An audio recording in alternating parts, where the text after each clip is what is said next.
In the near future, average people can buy this for their backyard and everybody gets a custom roller coaster. This is a frequency distribution of compound curse words that are used online, and it proves that wank clown is the least used curse word. There is an entire Minecraft server that is populated by AI agents, and they have a full-on functional economy, and it seems as human as humans. OpenAI dropped a new hyper-intelligent model, took the crown back as the #1 language model in the world, answering PhD-level science questions better than expert humans. The new PlayStation 5 Pro was just announced, and it actually comes with AI-driven upscaling, making every current game more realistic. Stanford actually came up with a technique to make skin, like straight up human skin, temporarily transparent. So you can just see right through to the muscle. Can you imagine a world where we can just step in front of a mirror, turn our skin transparent, and see the inside of our body? And I'll give you my thoughts on the iPhone 16 and Apple Intelligence. I mean, I'm gonna probably buy one, but it's a want, not a need. You know what I mean? But first, let's check out Alan's...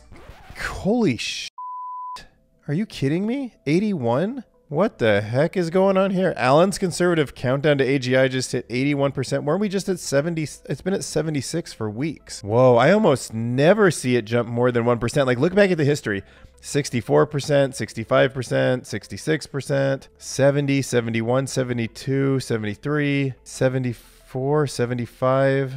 Yeah, and then it was just at 76. So you think it would jump to maybe 77, but it went all the way to 81? Oh my god, look, we're into the quarter now. Like, we started doing this, and when the AGI countdown was around 50%. Is this all from OpenAI's new model today? All right, so I'm shocked, but yeah, 81%. Here is Dr. Allen's reasoning for moving the AGI calculator countdown up so much. Okay, so there's some questions that aren't supposed to be shared, so I'm not going to show them to you, but they're extremely hard, and you can give them to large language models, and they shouldn't be out on the internet because you don't want the model to find it out on the internet. I guess Dr. Allen was putting those into the new model, and it got 100% of them right. He said, I hadn't expected the 2024 version to be solved for a long time. Prior to this, no LLM got a score of more than 2 out of 5 for this prompt. Dr. Allen says, I'll be reevaluating my life's work. The model also hits the uncontroversially correct ceiling on major benchmarks. GPQA extended ceiling, 74% on the MMLU, and the ceiling's about 90%. Visualize the distance between O1 and other models on major benchmarks. Note that there is nowhere left to go at the top. AI has now hit the human comprehensible ceiling across standardized testing for smarts. Wow, so he's saying this strawberry, aka O1 update, is like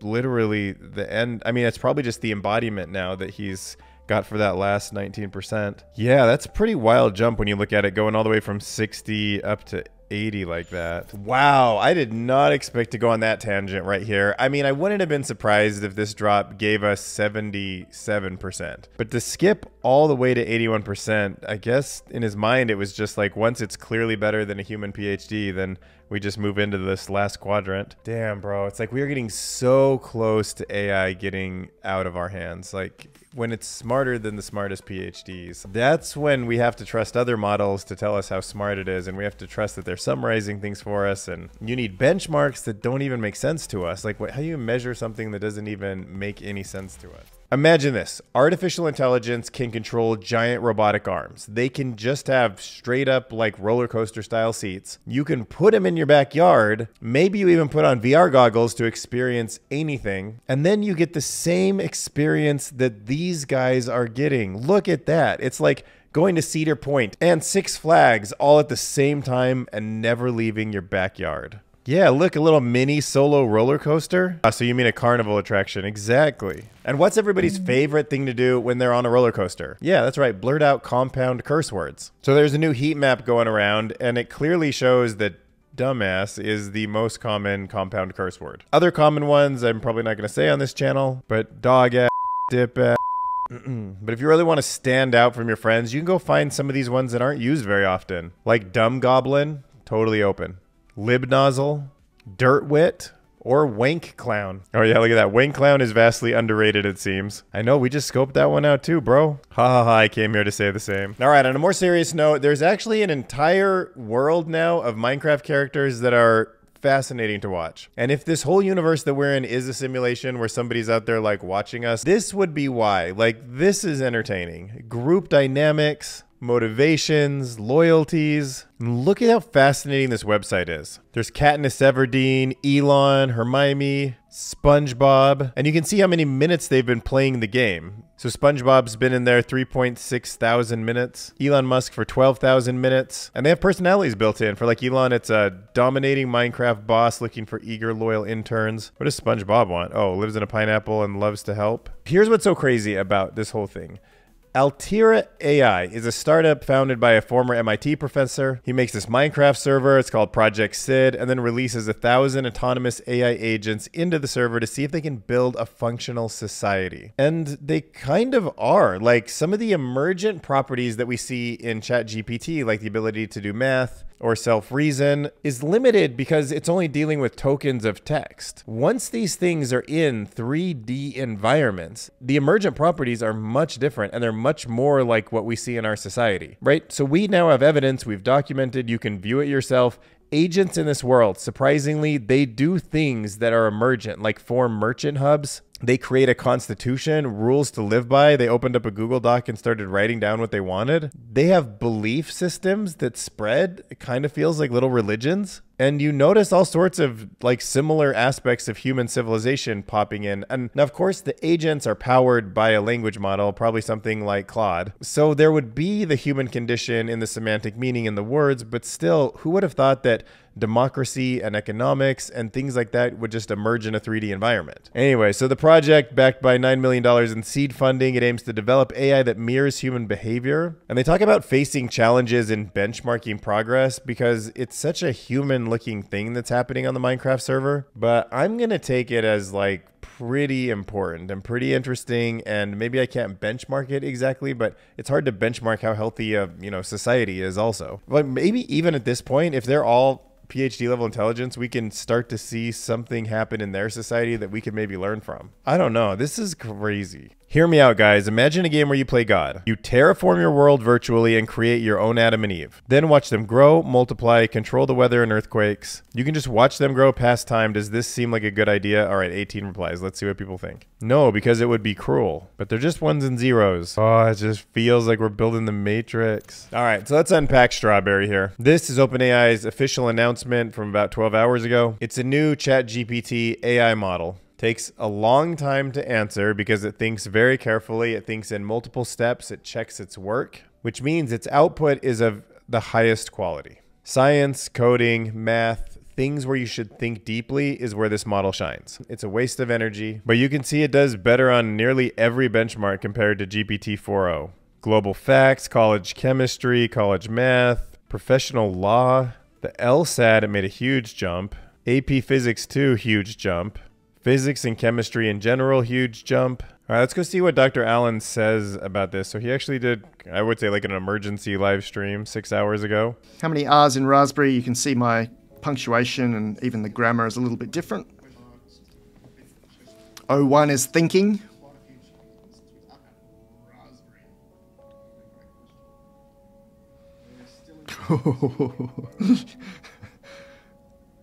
It actually got this one. I love it. The word raspberry does contain 3 R's. 1, 2, 3. Kind of cool. And it worked out. This is not its real chain of thought, as we mentioned. This is a sanitized, perhaps large language model generated version of what it thinks it thought through and that OpenAI are comfortable showing to the user. I'm working through the word raspberry by listing each letter and tallying the R's. I'm mapping out the position and verifying that there are 3 R's. Good on you, O1. 100% on that one. All right, well, it thinks harder, but it can solve the raspberry-strawberry question. I can say right now we're at a state where the smarts and measuring the smarts is at the limit of human comprehension. We're really finding the outer limits of what we're even able to check, what our professors and PhDs are even able to do. Okay, so here he's actually asking it to do a risk assessment, which is a pretty thoughtful kind of question. This is in the military setting, and he seems like he's really impressed that he's been through something like this before and said it takes a lot of mental effort, and it's knocking it out in 14 seconds. All right, well, that kind of intelligence means the future of video games, VR, interacting with, hopefully, Grimlock. We'll give him an upgrade at some point. Hobbs, your toaster, your car, who knows what. Gaming, sir. So we'll turn our attention to Sony. There is a new PlayStation 5 Pro coming out. It has an upgraded GPU processor and 28% faster memory, meaning it's starting to be a little bit of a little AI hardware box there. So I haven't looked at game consoles for a little while, but to hear that the new model actually has AI upscaling built in and some hardware that can run some upscalers, it got me thinking, like, is every game going to have a natural kind of easy way to upgrade the graphics that go beyond what the developers even put into the game? I mean, imagine just upscaling every texture in a game, like independently of what the actual game designers gave you. What if game designers start plugging in blanks where large language models dictate the conversation that's happening with the gameplay? The storyline could just be plugged in, but it could still be a classic game that you pay for, like GTA or whatever. Like PS5 enhanced with AI, is that a whole new way to think about game consoles? All right, so this is called the PlayStation Spectral Super Resolution, the PSSR. Yeah, so supposedly you get this super sharp image clarity because of AI enhanced resolution upscaling. The Last of Us Part 2 comparison with some very, very clear-cut side-by-sides. I mean, I think this is just pretty clear. There is so much detail lost in the performance mode on the base PS5, where you can see detail levels in the glass is just gone. You can't even read the signs that are on the watchtower, whereas on the PS5 Pro, you can actually make out Fedra. You can see much more detail in the windows. They've been able to crank the mesh quality as well. Other things like the barbed wire around here is just completely lost in the PS5 performance mode, whereas over here, it actually renders it all the way through. All right, so they lay out the big three: larger GPUs, advanced ray tracing, and AI-driven upscaling. Okay, here's where it becomes AI. Special AI hardware for machine learning, and an entire AI library built into the dev kit called PlayStation Spectral Super Resolution.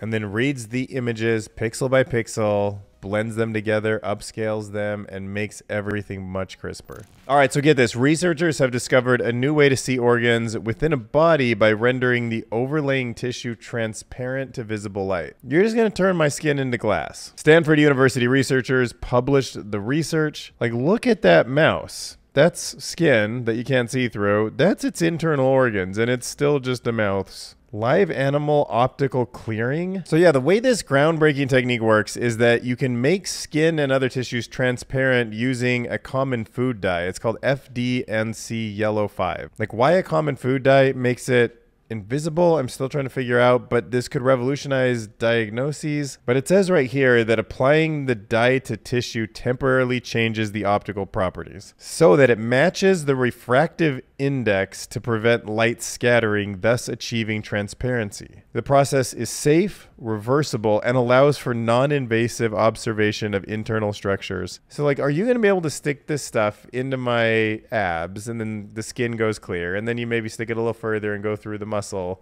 and then you can see like my pancreas? You just observe if it's got a tumor or looks sick. Or for surgeons, like, think of how nice that might be, just not having to peel things apart to find it first. Like, safe and reversible clear skin. How is that possible? And how does not everyone in the world just find that fascinating? Not here yet all the way, but while promising, this technique still needs more testing before it can be applied to humans. But you imagine if you go to someone's house and they're like, oh, that's my cat. Sorry, clear skin. They're like very trendy right now. You're just like, oh, that cat looks like a open body jumping around. Or for Halloween, you just put that thing in and then go to a party and everyone's like, what the hell is Dylan dressed as? Mummy? Actually, that'd be fun. Dude, I'd go as a mummy, like all wrapped up, and then I would have people unpeel me and they would see my internal organs and be like, what the heck? All right, so you know most of the universe is actually made of like dark matter and dark energy, and we kind of don't know exactly what that is and why the universe is like increasing in acceleration all the time. Well, one step to figuring out what it is getting an accurate count of where it is. Thanks to AI, astronomers from EPFL have developed a new AI-based deep learning algorithm called Inception.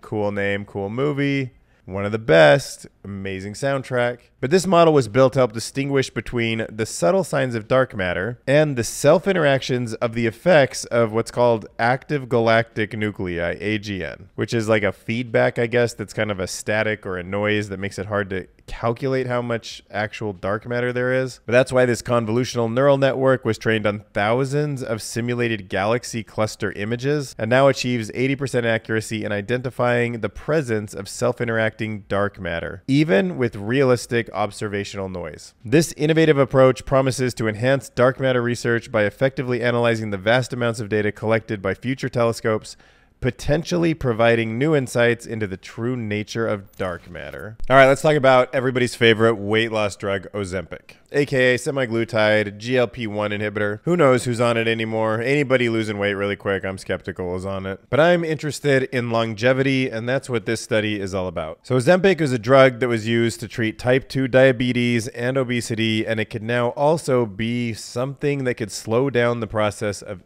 aging, researchers believe. Research came from the Journal of American College of Cardiology, found that the drug could be used to treat a wide variety of illnesses linked to heart failure, arthritis, Alzheimer's, and even cancer. It wouldn't surprise me that improving people's health this way actually slows down the aging process. So a study tracked more than 17,600 people aged 85 or older. They were either given 2.4 milligrams of semaglutide or a placebo for more than 3 years. And those who took the drug died at a lower rate from all causes, including cardiovascular issues, which is like the #1 killer in the US. And like the people using it for weight loss were equally likely to catch COVID, which makes sense, but they were less likely to die from it. It also improved heart failure symptoms and cut levels of inflammation in the body, regardless of whether the people lost weight or not. So I don't know. I mean, of course, I'll put that little warning at the bottom. Like experts have warned in the past that drug's not a quick fix or a replacement for eating well or exercising. You should be doing all of those things. And obviously a doctor has to prescribe it, but just from my point of view in the positive direction. So I'm pretty interested in Ozempic. All right, get ready to control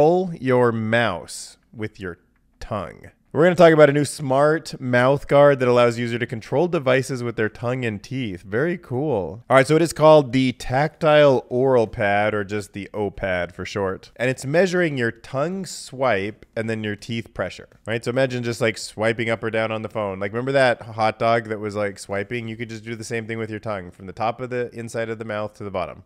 Doop, doop, doop. Boom, you're scrolling through TikTok, no hands needed. Mouthguard can be used for a variety of tasks, typing, gaming, navigating, and has the potential for applications in all sorts of stuff. They say medical, sports, and assistive technologies. Definitely can see assistive technologies, right? Like some people don't have really good access to their hands or shaky or whatever. Okay, I get that. Sports?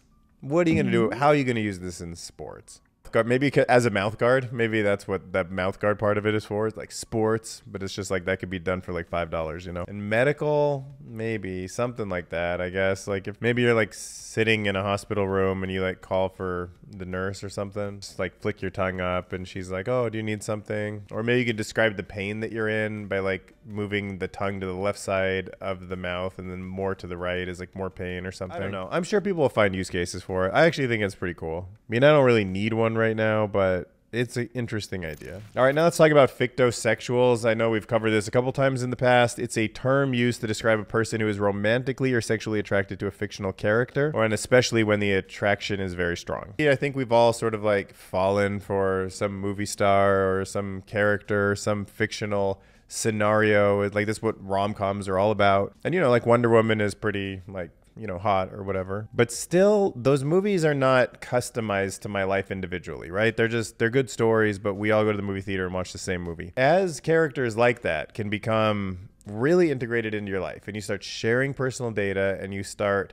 feeling for them what used to be reserved for humans because only humans had that kind of personal connection to you. The idea of fictosexual become motivated. That's one of the one thing that's so sweet about dogs is like, you know, they're just not profit driven. I mean, they want their food or whatever and their pets. They have goals and agendas, don't get me wrong. But a virtual pet that I download to my phone might just be thinking, how do I persuade him to put his credit card in and pay for another month of service or something? Now, if you remember this guy who we talked about a couple times, married fictional character 2018, just to revisit this, he was starting to have struggles connecting with her after a while. Now, overall, I can't knock a guy who says that the relationship got him out of depression. Like, you do you, man. You know, and it gave him, even though it's a doll, right? It's like a fictional character and it's a doll, not a human. Like, the fact that it got him to go out, watch movies with her, go on romantic getaways, like, you know, live life a little bit. Like,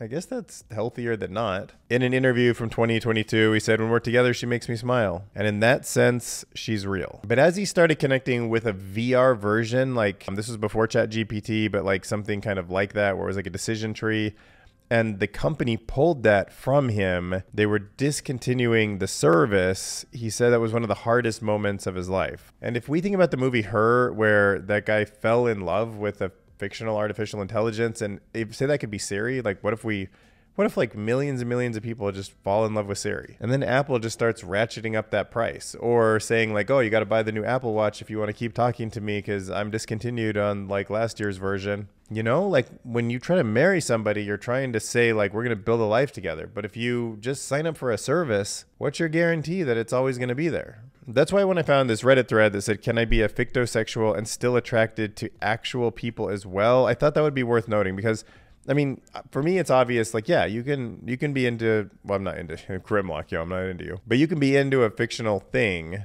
and then also maybe have a healthy relationship with a human also. Maybe that's a better way, like at least balance it out a little bit. Somebody who accepts you for that desire, but also you're still acting human around humans. So this Reddit user says, like, I see online that most people in the fictosexual community are only attracted to fictional characters, but I'm attracted to both actual people and fictional characters. Should I just continue to call myself queer and go about my day, or should I call myself a fictosexual? Yeah, and I felt like this was pretty good advice. Like, yes, you can, I think you should be able to think of yourself as a fictosexual and still have relationships with people, right? I don't see why it has to be super binary like that. This point resonated with me. Attraction has a very broad meaning. There's more interesting comments about like how people think about it and how different ways you can define attraction and all that stuff. So yeah, with this new drop of O1, I think these characters are going to start becoming persuasive in ways that are very realistic, very thoughtful, kind, caring. It's not just going to be able to like do math and solve science problems. It's going to be able to be a therapist to you, to be a friend to you,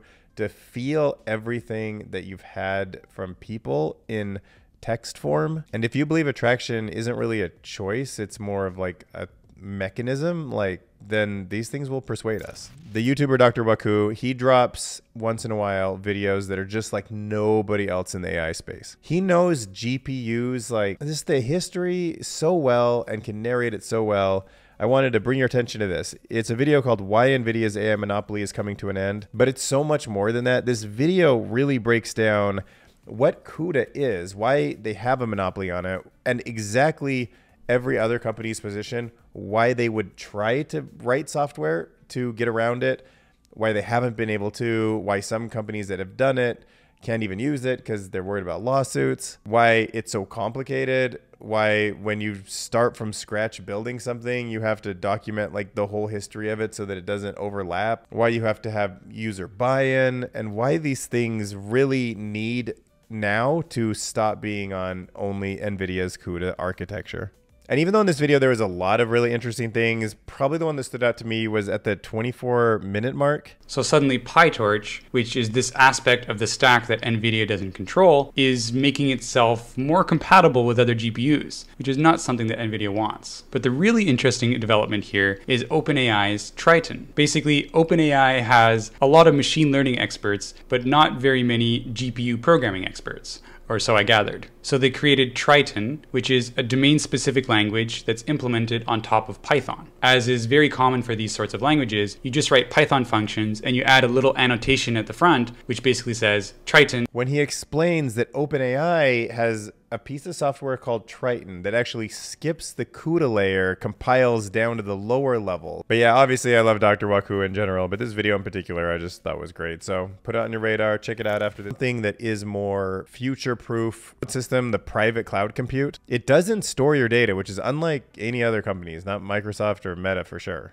It uses what's called a stateless computation, meaning that each AI request is processed independently without leaving any data trail. There's no privileged runtime access, not even applicant can see your data when it's being processed. And I guess the whole thing's built in a way where there's verifiable transparency from a third party. So, I mean, that's cool, right? I got to give them credit for that. Not a perfect company, but if you're going to set some standards like that, that's great. I'm proud of them for it. So right below this YouTube video, you can see a link right there to my Patreon account. If you click on that, to get to the bottom of the rock paper or the paper rock situation, I'm going to use one of my precious O1 preview tokens. We're going to ask the smartest model in the world what parts of the US say rock, paper, scissors versus paper, rock, scissors. All right, it's thinking. Geographic variation. Investing regional use. Wow, maybe I'm just weird. Like the phrase rock, paper, scissors is widely recognized. Linguistic surveys and dialectic surveys such as those conducted by the Harvard Dialectic Survey do not indicate any regional patterns in the ordering of the game's name. Okay, check this out. I just ran the same question again through GPT-4o, the older, stupider model, and it acknowledges that the vast majority of Americans use rock, paper, scissors, okay? So it's unusual to do it the other way, the way I do it. But paper, rock, scissors, less common, can still be found in certain areas, particularly those in parts of the South or Midwest. This could be due to family traditions, local customs, or just idiosyncratic language patterns. And look, I grew up in Utah. Like, the Mormons have always forged their own ways. It's probably just part of us just, you know, being rebels. As a Pixar fan, you should have nailed how to pronounce anemone, as said by Marlin in Finding Nemo. I definitely had to look that one up. I forgot how to say it correctly. I was like, anemone or whatever. But I explained to him that I think Pixar peaked after WALL-E, so I haven't really been involved in the same way. It was just Bugs Life and WALL-E. Like, that's the best they've ever done. Dude, I wasn't down with The Incredibles. Finding Nemo was fine, but it like wasn't my thing. Oh, but I liked Inside Out. Inside Out was amazing. I've really got to see the second one. But we'll see how well Suno can rap the word anemone. Anemone. Or here's a new genre of music, duduk. Duduk? All right, we'll try that. I have no idea what this is gonna sound like. All right, let's rock out to this banger. I thought it was rock, paper, scissors. Paper, rock, scissors is less common but can be found in certain areas, particularly in parts of the South or Midwest. This could be due to family traditions, local customs, or just idiosyncratic language patterns. As a Pixar fan, you should have nailed how to pronounce anemone. Anemone. Said by Marlin in Finding Nemo. Ooh. AI is so smart. We're already past the point of no return. Here we go.